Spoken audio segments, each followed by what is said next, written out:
दोस्तों, आज की उर्दू डिक्शनरी में बात होगी लफ्ज़ इत्तिबा, इत्तिसाल और इस बात पर। शुरुआत करते हैं लफ्ज़ इत्तिबा से।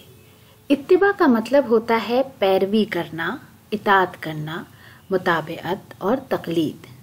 हिंदी में अनुकरण, धर्म या पथ का अनुसरण।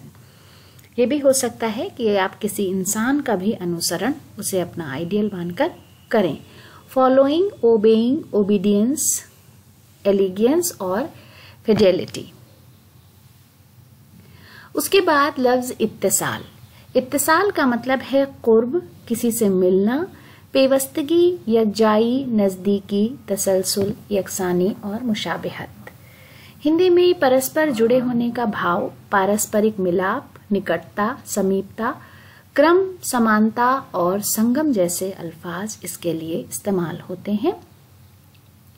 अंग्रेजी में contact, connection, attachment, union, junction, being adjacent जैसे अल्फाज से हम इसे समझ सकते हैं। कर्रार नूरी का एक शेर है, तुम्हारे वादे से सदियों की उम्र ले आया, जो लम्हा कुर्बतो दूरी के इत्तिसाल में था। उसके बाद लफ्ज इस बात का मतलब है साबित करना, सबूत, बहम पहुंचाने का अमल, सबूत या दलील, प्रमाणित करना, पुष्टि करना और साक्ष्य। अंग्रेजी में अफर्मेशन, रिकग्निशन, कंफर्मेशन, वेरिफिकेशन और एस्टेब्लिशिंग जैसे अल्फाज इसके लिए इस्तेमाल होते हैं।